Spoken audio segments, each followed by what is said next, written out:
नमस्कार दोस्तों, आप सुन रहे हैं हमारा हिंदी भाषा का कार्यक्रम डेली करंट अफेयर्स क्विज 21 नवंबर 2022।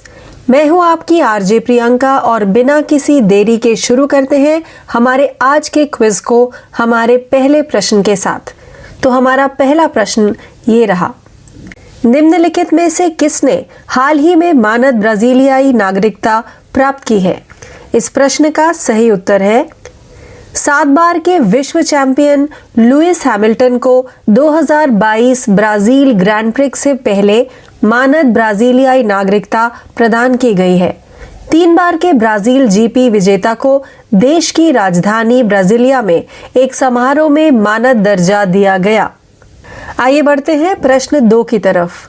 सभी के लिए डिजिटल भुगतान प्राप्त करने के उद्देश्य से निम्नलिखित में से किस संगठन ने हाल ही में Bhim app open source licence model पेश किया है?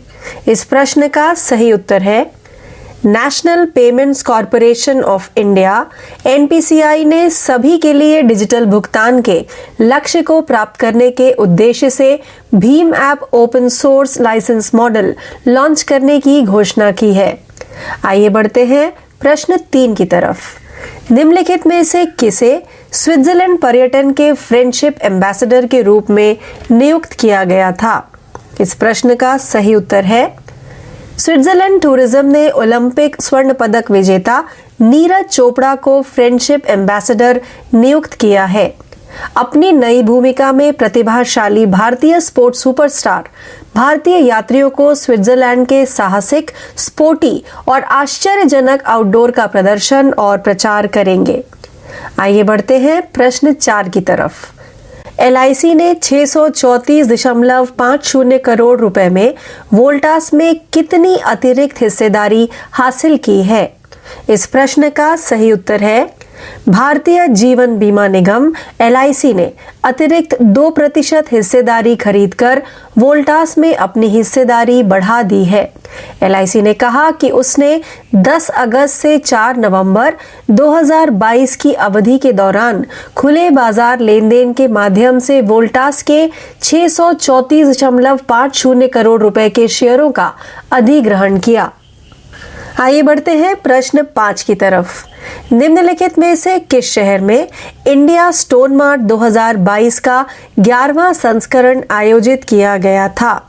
इस प्रश्न का सही उत्तर है इंडिया स्टोन मार्ट 2022 का 11वां संस्करण जयपुर राजस्थान में आयोजित किया गया था। 11वें स्टोन मार्ट का आयोजन RIICO centre for development of stones CDOS और federation of Indian chambers of commerce and industry द्वारा संयुक्त रूप से किया गया था। आइए आगे बढ़ते हैं प्रश्न 6 की तरफ। जीवन विज्ञान डेटा के लिए भारत का पहला राष्ट्रीय भंडार कहां लॉन्च किया गया था? इस प्रश्न का सही उत्तर है देश में सार्वजनिक रूप से वित्त पोषित अनुसंधान से उत्पन्न जीवन विज्ञान डेटा के लिए भारत का पहला राष्ट्रीय भंडार विज्ञान और प्रौद्योगिकी मंत्री जितेंद्र सिंह द्वारा हरियाणा के फरीदाबाद में अनावरण किया गया था। आइए बढ़ते हैं प्रश्न 7 की तरफ। डैश बीमा कंपनी ने 14 नए बीमा समाधान उत्पाद लॉन्च किए। इस प्रश्न का सही उत्तर है सामान्य बीमा कंपनी ICICI लोम्बार्ड ने स्वास्थ्य, मोटर और कॉरपोरेट क्षेत्रों में 14 नए बीमा समाधानों की एक नई श्रृंखला पेश की है। IRDA द्वारा हाल ही में पेश किए गए यूज एंड फाइल ढांचे और सभी क्षेत्रों में उभर रहे नए प्रकार के जोखिमों से पेशकशें प्रेरित हैं। आइए बढ़ते हैं प्रश्न 8 की तरफ। डैश ने इसरो से अपनी पहली फ्लाइट टर्मिनेशन सिस्टम FTS प्राप्त की। इस प्रश्न का सही उत्तर है दिसंबर के अंत में श्रीहरिकोटा से अपने पूर्ण नियंत्रित सब ऑर्बिटल मिशन की तैयारी में स्पेसटेक स्टार्टअप अग्निकुल कॉस्मोस को भारतीय अंतरिक्ष अनुसंधान संगठन इसरो से flight termination system FTS package प्राप्त हुआ है। आइए बढ़ते हैं प्रश्न 9 की तरफ।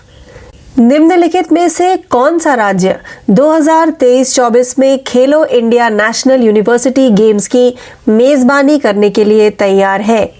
इस प्रश्न का सही उत्तर है उत्तर प्रदेश सरकार राज्य के 4 शहरों में 2023-24 में खेलो इंडिया नेशनल यूनिवर्सिटी गेम्स की मेजबानी करेगी। ये शहर हैं लखनऊ, गोरखपुर, वाराणसी और नोएडा।